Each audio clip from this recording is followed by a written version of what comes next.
ये गाना हर शादी में बजेगा, हर दुल्हन अपनी विदाई पे। आई थिंक मैंने तो पहले इट्स बिन अ व्हाइल मैंने राहुल को बोला था कि सब लड़कियां बोलती थी कि oh my God this is dream proposal, यही सब मैंने ट्विटर पे और इंस्टाग्राम पे। या एक औरत अंदर थी जो पूरे पूरे सही थे, उन्होंने कभी गलती करी नहीं, ऐसा तो हो ही नहीं सकता। मैं उस टाइम पे इतना खराब इंसान था, तो अब अचानक मैं अच्छा इंसान तो नहीं हो गया हूँ। मैं ना और पॉपुलर होने के लिए नहीं गया था बिग बॉस में, या पैसे कमाने नहीं गया था बिग बॉस में। तो हाय, वेलकम टू टेली रिपोर्टर। कैसे हो आप? मैं बहुत बढ़िया, आप कैसे हो? बहुत बढ़िया यार, भगवान का दिया हुआ सब कुछ है। तो सबसे पहले तो मैंने राहुल को भी अभी कहा congratulations for the super success of Madhaniya. क्या कहेंगे थैंक यू। मिला है? What do you guys have to say about? I think it's amazing that people are liking our song so much and they're liking us so much. So I'm only thankful for it. And मैं Rahul? बहुत मैं बहुत खुश हूँ, thank you कहना चाहता हूँ उन सभी लोगों को जिन्होंने मधानिया को इतना प्यार दिया है, इतना पसंद किया है। एंड मार्क माय वर्ड्स, ये मैं बहुत एक प्राउड फीलिंग है मेरे अंदर कि जब भी शादियाँ शुरू होंगी ना, अभी तो कोविड के चलते शादियाँ बंद हैं। मार्क माय वर्ड्स, ये गाना हर शादी में बजेगा, हर दुल्हन अपनी विदाई पे या हर कपल अपनी वेडिंग फिल्म में इस गाने को यूज़ करेगा। ये मैं साथ कह सकता हूँ। जी। ओके, बिग बॉस खत्म होते ही मतलब जितनी भी कंटेस्टेंट्स थे बिग बॉस के, फिर चाहे रुबिना हो या फिर चाहे जैस्मिन और अली हो, everybody was spot on with their song. दिशफुल ने क्यों इतना इंतजार करवाया अपने फैंस को? एक फ़र्क है बाकियों में और मेरे में कि मैं सिंगर हूँ, उनको जाके एक्टिंग करनी है। मुझे एक्टिंग करनी है, बट उसके पहले जाके गाना गाना है एंड रिकॉर्डिंग को वक़्त लगता है, कोई पूरी प्रोसेस होती है, तो इसलिए थोड़ा-सा वक़्त लगता है। एंड आई थिंक मेरे हिसाब से मैं हमेशा जो मेरी चॉइस होती है कि मैं किसी जल्दबाज़ी में नहीं होता हूँ कि अरे, अरे! जल्दी, जल्दी, जल्दी गाना करो, जल्दी गाना करो, जल्दी, कोई फ़र्क नहीं पड़ता। गाना अच्छा होना चाहिए। अपने आराम से टाइम लेके चूज़ करो प्रोजेक्ट और उसके बाद उसके ऊपर काम करो। Okay, Madhaniya was this big break जो सबको आई थिंक चाहिए था। पेपी सॉन्ग्स और रोमांटिक सॉन्ग्स थे, rightly called the wedding anthem of the year. क्या कहना चाहेंगे दोनों? बहुत खुश हूँ कि wedding anthem of the year ये आपने अभी इसको नाम दिया। बहुत अच्छा नाम दिया आपने इसको, अब मैं इसको हर जगह यूज़ करूँगा। Thank you so much. And I think बाकियों का तो नहीं पता, बट हमको हमारी शादी का गाना मिल गया। Yes, definitely. I think मैंने तो पहले इट्स बिन अ व्हाइल मैंने राहुल को बोला था कि I am going to use this song when I enter, or I'm going to use this song in our wedding for sure because it's so beautiful and it's such a उसका thought ही बिल्कुल शादी से related है. Everything is just beautiful about it. So हमें तो मिल गया. He's right. We found our song. एक चीज़ मैं जानना चाहूँगी कि मधानिया तो सुपर हिट रहा ही, लेकिन उसके साथ-साथ आप दोनों का जो फर्स्ट सॉन्ग था याद तेरी, वो भी बहुत ज़्यादा हिट हो गया। क्या कहेंगे फिर? How did you guys react to it? लोगों को जब किरदार पसंद आते हैं ना, तो उसके आस-पास वाली सब चीज़ें उसको पसंद करना शुरू कर देते हैं। जी, जी। तो आई थिंक हम दोनों के जो रियल लाइफ़ के किरदार हैं, वो लोगों को पसंद आए हैं। इसलिए हमारा पहले का किया हुआ काम भी लोग बहुत पसंद कर रहे हैं, उसको बहुत लाइक कर रहे हैं। एंड ये एक आर्टिस्ट के लिए इससे बड़ी बात हो नहीं सकती। जैसा एक चीज़ मैं आपसे जानना चाहूँगी as a girl, this question is on behalf of every girl who has followed Bigg Boss. How did it feel to be proposed on national television? Beautiful, amazing. I think अब और इवन तब सब लड़कियां बोलती थी कि oh my God this is dream proposal, यही सब मैंने ट्विटर पे और इंस्टाग्राम पे पढ़ा है. A lot of girls being jealous of me and I am happy about it कि I got such a beautiful proposal. It was beautiful यार. It was very personal. It was very real. And ना मुझे पता था ऐसा कुछ होने वाला है. And I'm sure राहुल ने भी नहीं सोचा होगा कि मैं जाके ये करने वाला हूँ. So it just all came out so beautiful and so real. So it was a great feeling. तो ये जो प्रपोज़ल है, ये रियलिटी में कब बदलने वाला है? When are we hearing the wedding bells? We are जैसे also waiting to hear them. Covid की बेल्स जब थोड़ी-सी कम हो जाएँगी, तब हमारी वेडिंग Yeah. बेल्स बजनी शुरू हो जाएँगी। ओके। True. ओके राहुल, आपसे जानना चाहेंगे खतरों के खिलाड़ी 11 कितने एक्साइटेड हैं? क्या प्रिपरेशंस कर रहे हैं to face your fears? Preparation है कि रोज़ मैं बाल्टी के अंदर मेरा मुँह डाल रहा हूँ, क्योंकि मुझे पानी से बहुत डर लगता है। जो होता है वो पानी से, मैं उसकी कोशिश कर रहा हूँ, वो एक प्रिपरेशन है। खैर सांप मेरे घर पे पाले हुए नहीं है, इसलिए मैं वो प्रिपरेशन नहीं कर सकता, तो वो तो Oh वहीं पे God. डलेंगे मेरे ऊपर जो डलेंगे। बस अभी तक यही प्रिपरेशन है। जी Actually, this show has no preparation. क्या prepare करोगे? जाके मतलब बस अंदर से आई थिंक आपको बहुत ज्यादा स्ट्रॉन्ग करना पड़ता है because for somebody who has water phobia, तो उसके लिए तो आई एम श्योर मतलब बहुत ज्यादा डर लगेगा। वहां तो ऐसे ऊपर से फेंकते हैं पानियों में, सांपों में। बाप रे। मत पूछो यार, अभी ना एक्चुअली चलने दो, आंखों पे पट्टी बांध के चलने दो, अभी जैसे हो रहा है देख लेंगे। बात मत करो उसके बारे में, जो होगा देख लेंगे, अभी बात मत करो। हेलो, अच्छा चल रहा है, मूड अच्छा है, सब कुछ अच्छा है, अभी बात मत करो। ओके, तो ऐसी कौन सी चीज है जिसके लिए आप सबसे ज्यादा डरे हुए हैं खतरों के खिलाड़ी में?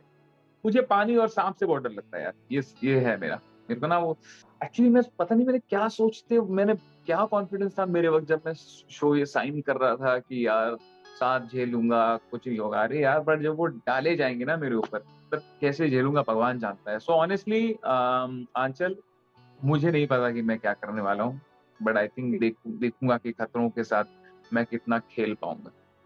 But you know, I feel अभी शायद डर लग रहा है, but when you will be in it ना, वो हो जाएगा। क्योंकि एक्चुअली सबको ही डर लग रहा होगा, किसको सांप से खेलने में एक्सपीरियंस है, एवरीवन विल बी स्कैर्ड, तो तब हो जाएगा। I feel good luck to you. Thank you so much, ये बातें सुनकर मुझे अच्छा तो लग रहा है डेफिनेटली। ओके, दिशा आपका क्या रिएक्शन था when Rahul told you that you know he is taking up खतरों के खिलाड़ी? I was surprised क्योंकि for some reason मुझे लगा था कि राहुल को शायद all these crawlies and ये सांप वगैरह से बहुत डर लगता है। तो मैंने पूछा था कि are you like sure कि because I thought you are scared, so he very बहुत स्टाइल में उन्होंने बोला कि नहीं मुझे डर वर नहीं लगता किसी चीज से, I am not scared of anything. So I think kudos and good luck to him. बाकी मैं रोज सुनूंगी टास्क के बाद कैसा रहा, आज सांप डाला, आज बिच्छू डाला। ओह गॉड। ओके, राहुल, हाल ही में आपने अपने मन की बात शेयर की थी where you were disappointed by some news portals for their reporting and for being targeted because of biased reporting. What do you have to say about it? मतलब how does it feel? Because आप तो अंदर थे, बाहर आने के बाद जब आपने ये सारी चीजें देखी, what do you have to say about it? जो मेरे को लगा था मैंने उसी वक्त कह दिया कि एक जो जर्नलिस्ट, अगर आप अपने आप को जर्नलिस्ट कहते हैं तो आपको निष्पक्ष होना बहुत जरूरी है। You have to be neutral, आप किसी की साइड नहीं ले सकते हो। अगर आप साइड ले रहे हो फिर तो आप फैन हो गए ना, फिर तो आप किसी के पीआर हो गए। अगर आपको देखो, ऐसे तो नहीं है कि सिर्फ गलतियां मैंने ही करी होंगी, गलतियां तो सबने करी होंगी ना, सब करते हैं, सब इंसान है। ऐसे तो नहीं कि एक आदमी या एक औरत अंदर थी जो पूरे सही थे, उन्होंने कभी गलती करी नहीं, ऐसा तो हो ही नहीं सकता। तो मुझे ऐसा लगा कि यार सब सवाल आपने मुझे ही क्यों पूछे, आप किसी और को भी तो पूछ सकते थे। एंड अगर मैं उस टाइम पे इतना खराब इंसान था तो अब अचानक मैं अच्छा इंसान तो नहीं हो गया हूँ। अचानक आप मेरा इंटरव्यू करना चाहते हो, अब आप देख रहे हो कि यार इसको बहुत लोग पसंद कर रहे हैं, इसके फॉलोअर्स काफी हैं, चलो इसका इंटरव्यू करते हैं। तो ये मत किया करो, क्योंकि जब आपने मेरे बारे में बहुत बुरा कहा, मेरे को बुरा लगा, मतलब मेरी फैमिली को बहुत बुरा लगा, वो तो बाहर थे ना, उनका तो क्या लेना था। बट मैं अंदर शो के अंदर था, तो आपने मेरे बारे में मतलब कुछ भी नहीं छोड़ा, और आप टीआरपी के नाम पे कुछ भी गंद बकते हो एंड कुछ भी हेडलाइन बना देते हो, तो मुझे वो अच्छा नहीं लगा, एंड इसलिए मैंने मेरी एक बात शेयर करी। आई थिंक जब आप अंदर थे राहुल, तो मतलब जब आपके बारे में ये सारी चीजें कही जाती थी, लोग दूसरों के बारे में कही जाती थी, तो उनकी फैमिलीज और उनके रिलेटिव्स आके बोलते थे, but kudos to even your family and even Disha for that matter, कि उन्होंने बहुत ही ग्रेस और बहुत डिग्निटी के साथ इन सारी चीजों को लिया एंड कभी भी कोई कीचड़ नहीं उछाला किसी के भी ऊपर। दिशा, what would you say about it? I think आपने ही कह दिया है, so she should just say thank you because I think you're right. I think Disha was very graceful from what I've heard. I think it was not required on my part. ऐसा मुझे लगा था कि मुझे जरूरत नहीं थी कि मैं जाके जस्टिफिकेशन दूं, क्योंकि Rahul himself was doing everything for himself inside the show. वो सब जवाब सब कुछ वो खुद कर रहे थे, तो मेरा एडिशनल बाहर इंटरव्यूज देना मुझे नहीं लगता जरूरी था। So yeah, I was being myself, that's all. Okay, इन सब के बावजूद I don't know Rahul if you know this or no, but आपकी मतलब फैन फॉलोइंग तो खैर आपकी बहुत ज्यादा बड़ी हो ही गई है, and I don't know if you know this, there was this man outside Viacom office जो प्लैकार्ड्स लेकर भरी धूप में आपके लिए खड़े थे, वोट्स That माँग was रहे थे आपके लिए। amazing. तो बाहर जब आप आए and My everybody was God. Surprised. I remember I spoke to your PR also and she was like I didn't know about this. सब बहुत सरप्राइज़ थे। क्या कहेंगे राहुल?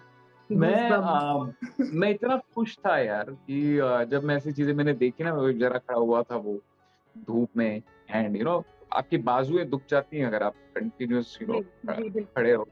मैं यार थैंक यू कह सकता हूँ, मुझे मुझे समझ में नहीं आता है कि जब इतना प्यार लोग देते हैं, इतने ज्यादा जब फैंस आपको पसंद करते हैं, प्यार करते हैं, तो मुझे समझ में नहीं आता कि मैं कैसे जवाब दूं इनको, कैसे थैंक यू कहूँ। बट हाँ, दिल से थैंक यू सब लोगों को। ओके, एक न्यूज़ और आई थी कि राहुल वैद्य और दिशा परमार बहुत जल्द नचबलिए में भी नज़र आने वाले हैं। क्या कहेंगे?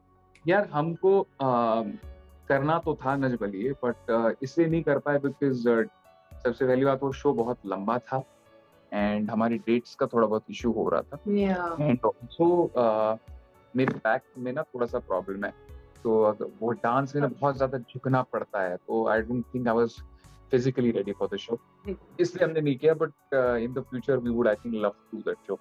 आई पर्सनली दिशा लव दैट। अच्छा शो है वो, बड़ा क्यूट सा शो है। Disha what No, would you actually say he's about right. तब actually dates के साथ भी clash हो रहा था because that time things were better COVID wise also. So we were very much interested in getting married, and that show was very long. So we had to let go of our wedding to do that show. So which we thought कि शायद अभी wouldn't make sense. And now that show's delayed, COVID is back. So इसीलिए वो रह गया, and yeah, let's see maybe next year or I don't know. Let's see. Disha may be आपको वापस हम कब देखने वाले हैं ऑन स्क्रीन एंड आपके प्रोजेक्ट्स के बारे में, फ्यूचर प्रोजेक्ट्स के बारे में जानना चाहेंगे? What is in the pipeline? I do actually want to sign a show very soon, but because of COVID, things have been so slow right now. कुछ नया अभी नहीं बन रहा है, and जो पुराने shows हैं वो भी बंद हो रहे हैं, so they are also not shooting at the moment. So I mean, I can only say that once things get better, after that only I can say something कि मैं क्या करूँगी या क्या नहीं करूँगी. So yeah, even I'm waiting to sign something soon. Rahul, एक news हमने और सुनी थी कि Rahul Vaidya is going to be seen opposite Kareena Kapoor Khan in a song. Wow. Okay, क्या कहेंगे उस बारे में? ये न्यूज मैंने भी सुनी थी, बट इसमें कोई सच्चाई नहीं है, बट आई होप ये सच्चाई होती, I बिकॉज know. हो करीना सकती है. करीना मेरी फेवरेट है। हाँ, आई थिंक हो जाएगी, अभी तक सच नहीं, बट बहुत जल्द हो जाएगा। अगर आप सब लोगों ने चाहा डेफिनेटली कर देंगे इसको यार, चक दे फट्टे। ओके, आप दोनों का नेक्स्ट सॉन्ग या नेक्स्ट प्रोजेक्ट कब आने वाला है? क्या होगा? थोड़ा-सा अगर अपने फैंस के लिए, हमारे लिए। हमारा next song I think Covid के, थोड़ा कैसे बताऊं यार, तो हम सब इतना प्लान करके बैठे थे ना, इतना अच्छा सब कुछ प्लान था, बट सब कैंसिल हो गया। कोई शूट ही नहीं कर पा रहे हैं, तो कैसे रिलीज करेंगे? तो अगले 2-3 आई थिंक अगले 2 महीने मेरा मेरा ईद के पहले एक गाना रिलीज होगा, बट ओके, हम दोनों का आई थिंक गाने के लिए आपको थोड़ा सा वेट करना पड़ेगा। क्या है आपकी अपकमिंग सॉन्ग के बारे में बात करें? हमने मीका के साथ भी आपको देखा अभी थोड़े दिनों पहले। हाँ हाँ, थोड़ा-सा अगर डिटेल्स, इस बारे में थोड़ी-सी अगर डिटेल्स आपके इस मीका बारे के साथ भी आपको देखा था एंड आपका हाँ, अपकमिंग सॉन्ग जैसे आपने कहा कि ईद से पहले रिलीज़ होने वाला है। Eid is around the corner. उसके बारे में मैं ज्यादा डिटेल्स आपको नहीं दूंगा क्योंकि वो सरप्राइज है, एंड जैसे मैं उसका पोस्टर रिलीज करूंगा तो आपको समझ में आ जाएगा वो क्या है। Okay, Rahul Vaidya as a singer से द आरकेवी की जो जर्नी है, बनने की जर्नी, उसके हाँ, बारे में क्या कहना चाहेंगे? यार ये जर्नी बड़ी स्पेशल रही है, एंड मैं बिग बॉस में गया ही इसलिए था कि लोग मुझे ना पसंद करें, फैंस हों। मैं ना और पॉपुलर होने के लिए नहीं गया था बिग बॉस में, या पैसे कमाने नहीं गया था बिग बॉस में, जी, क्योंकि जब जब आप प्यार, आपको आपके फैंस होते हैं ना जब, तब ऑटोमेटिकली आपके पास पैसा, शोहरत, नाम सब कुछ आ जाता है। लेकिन सबसे पहले इम्पोर्टेंट जो चीज़ होती है वो है फैंस, कि लोग आपको प्यार करें। एंड हाँ, ये जर्नी काफ़ी मतलब जल्दी रही है। 5 महीने के अंदर इतना बड़ा चेंज आया है।